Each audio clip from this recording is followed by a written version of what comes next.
Yes, one of the most controversial exercises out there. Is it a friend?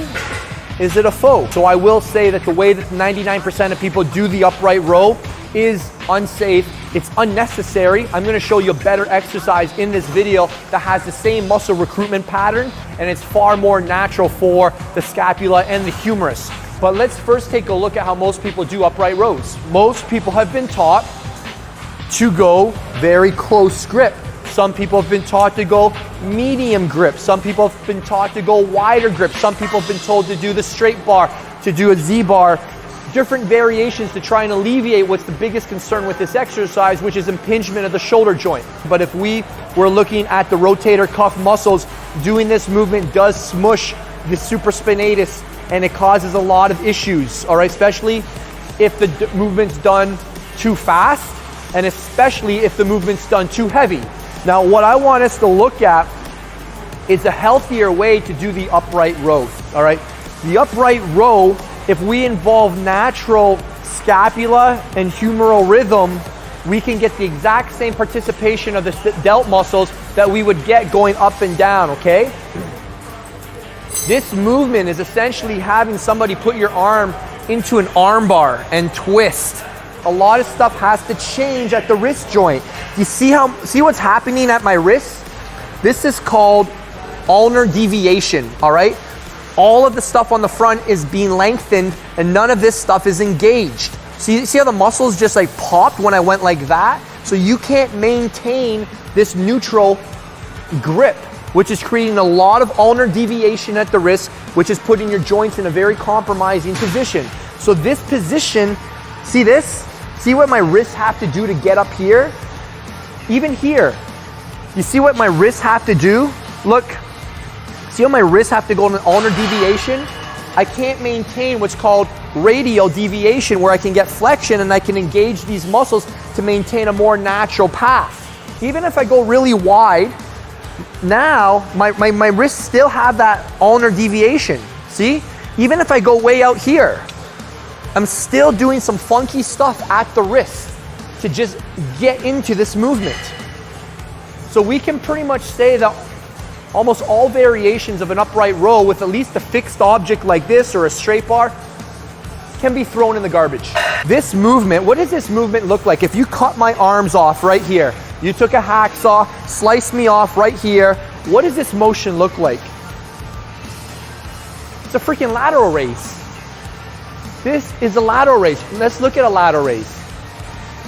How does this look any different than this?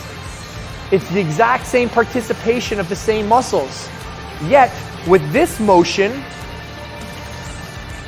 we can allow the natural humeral scapular rhythm to occur. And we can reach and we can maintain that space in the joint so that we're not smushing up our rotator cuff muscles, and we have a much more natural motion. All right?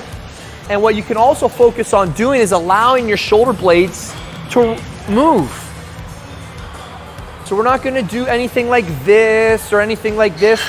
A partial upright row that has the same movement pattern, that doesn't have as many issues. The dumbbells with neutral wrist, and I'm just moving like this. And I do that more for just variety. Again, it's the same thing as this, but I can load the shoulder a bit better because the load is closer to the axis, the shoulder axis, all right? But I am aware that there's no more benefit to going up here, because now we have smushing into the shoulder joint, that impingement, and it's hard to maintain that natural scapular rhythm right here as opposed to here, which is much more natural. All right, so for everybody, we're gonna lock that in and we're just gonna pull out. Pretend that you're in a marionette, you've got strings attached to your elbows, and then they're letting you in. They're pulling you out, and then they're letting you in. Pulling you out, and then letting you in. And you're just gonna work through this really limited range of motion. And this is one way we can challenge the side delts without all of the crashing into each other at the top. Now, some people have asked me, Vince, well, what about this at the top? How about that? That's probably one of the worst things you can do, because you are loading your muscle where it's the weakest. You're pulling. The muscles are the weakest here, and then you're adding rotation. You're adding rotation when the muscle's the weakest and the load's the heaviest. So it's a cable upright row. So the first thing we have to understand is that these things are trying to cross us, all right? So to prevent that from happening, we need to oppose it. So we're gonna oppose it with what? Our delts. So right from here, we have to contract our delts. A lot of people have a hard time even feeling their delts. So this motion here gets us into that position to start fighting and creating force within our delts. We're just gonna pull up. It's a very small range of motion. Again, just think lateral raise. Think you're doing a side lateral raise and just pull the cables out. This creates a lot of side delt activation. It feels really good, and you want to think about elbows to the outer walls.